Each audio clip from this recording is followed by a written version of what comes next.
Hi everyone, it's Pam Barnhill from Homeschool Solutions with Pam Barnhill and PlanYourYear.net. And I'm here today to give you guys a little tour of what's inside our homeschool planning product. It's Plan Your Year, Homeschool Planning for Purpose and Peace.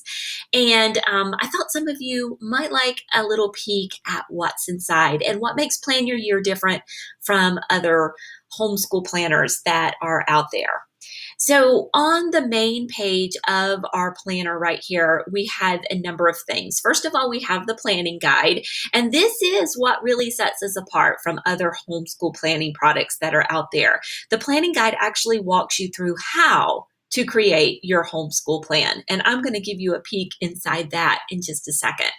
Also on this page, we have audio interviews, little conversations I did with two very good friends of mine and homeschool, kind of homeschool mentors. This is Sarah McKenzie from Read Aloud Revival and the author of Teaching from Rest, and then Misty Winkler from Simply Convivial and Simplified Organization.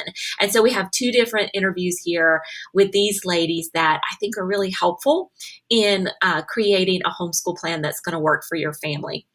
Also, we have a link to the Facebook community. I'm going to show you a little bit more about that in just a few minutes. A flow chart of the planning process. I've seen a lot of moms print this out and put it in the front of their binder or in the plastic sleeve on the back of their homeschool planning binder. And then also the planning forms, which we're going to talk some more about in just a minute. So let's get started with our tour. Okay. So this planning guide, and you can see that the planning guide has 79 pages. Now, I promise this is not heavy reading. It's actually really light reading. You're going to be able to sit down and read this from cover to cover in a couple of hours. But inside, we'll scroll through the front matter here.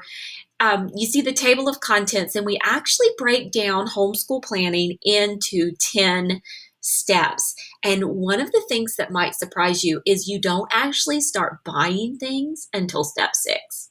We actually walk you through a number of steps before you even pull out your credit card, which is sometimes a surprise to some people that there are more steps before shopping, but you do eventually get to shop. But we walk you through all of those, and we give you a little information on how to use the book. And you're going to notice that we get to lots of information in the front on how to use the book. Okay, so here is our first section. And at the end of the section, we have the More for You section. So these are various links to other articles online or things that might help you out. And then action items. So every single step in the book has a set of action items for you to work through. And if you work through the action items in these steps, you'll walk away with a plan that's going to work for your family. So that's the planning guide. Next, I want to show you the forms.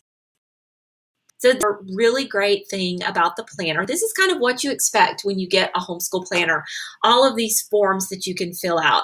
Now, you do have to print these yourself, but we actually think that that's an advantage as opposed to a disadvantage because you only have to print the forms that you want to use. And I will tell you, there are a lot of these forms on these pages that I've made for other people that I do not use myself. I've made them because they want them, but it's not something that's in my homeschool planner. So I only print out the pages that I want to use. Another great thing is you could see this entire library of forms right here, and they're all right here. So you don't have to keep up with them on your computer. If you lose a form, if you need to print another copy of a form, if you want another copy of a form, you just sign into your account, come right out here and download a fresh, clean copy. So you never have to be like, where did I put that form? Where did I put that PDF? Nope, they're all right here for you. You're also going to notice that some of these forms are dated. They actually have dates on them. And the great thing about this is next year, we will make new versions of these forms and upload them right here to this very page.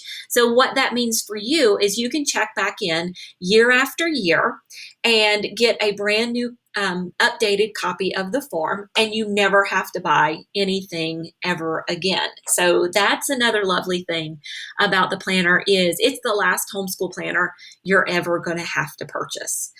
We tried to use soft colors on these so that they would not take up a lot of ink, even if you wanted to print them in color. And sometimes people ask me, well, how many kids is your planner made for? You know, I have 6 kids, or I have 7 kids, or I have 8 kids. Will your planner fit that many kids? And the great thing is you just print off another sheet. So if you have something that lists a child's name down the side, and you run out of spaces, you just print out a second sheet and slip it in there, and you've got enough for everyone in your family. So those are some of the advantages of the planning forms. Let me show you one opened up. I'm actually going to show you the course of study form. It is open. Now, when you print this out, you won't see these kind of light blue boxes, but the blue boxes indicate to you that you can actually type into this form and save it.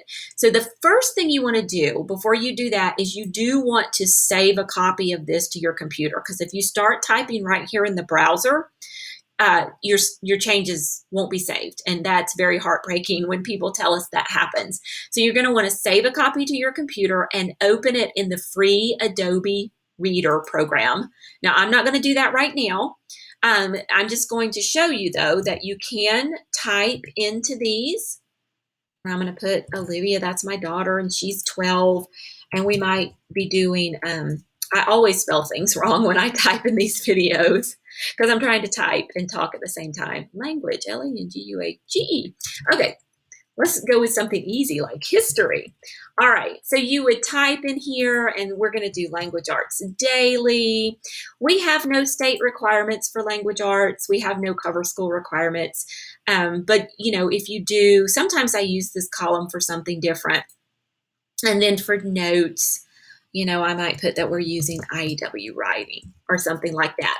So once I get all of this typed in Adobe Acrobat Reader and I save it to my computer, I would probably name it something like Olivia 2017. When I sit down next year to do Olivia's course of study, I don't need to start from scratch. We use a lot of the same curriculum year after year. We've been using Math-UC since the very beginning. And so all I have to do is open this up, save as, and save it as Olivia 2018.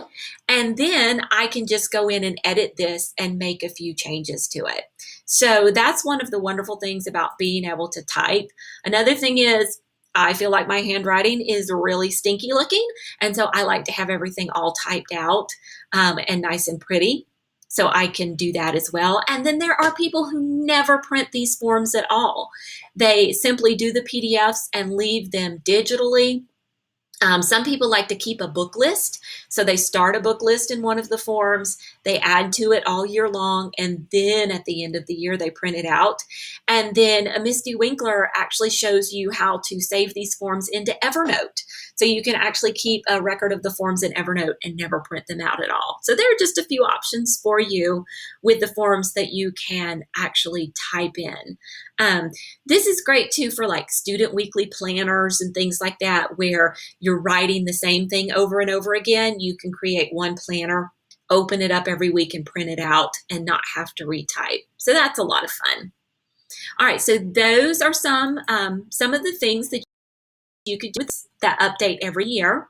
And then the last thing I wanted to focus on today was the Facebook community. And so this is a really wonderful group. We've got over 700 people in the Facebook community, and it's growing every day. I will tell you right now, it's really busy.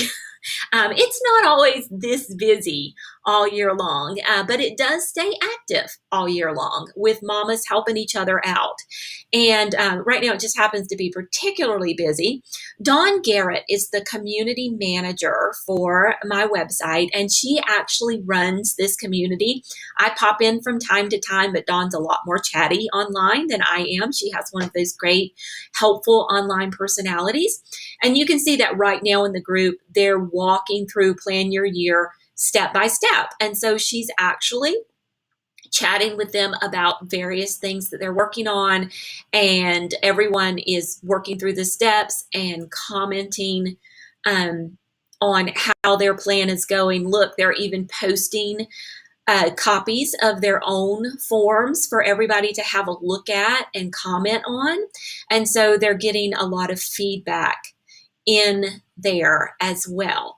So it's just a wonderful, supportive community of people. Um, and just a great place to hang out and get a lot of your homeschool questions answered. And we really like it. It's one of my favorite places on Facebook, a very positive Facebook place. So there you go. Those are all things that are available to you when you purchase Plan Your Year.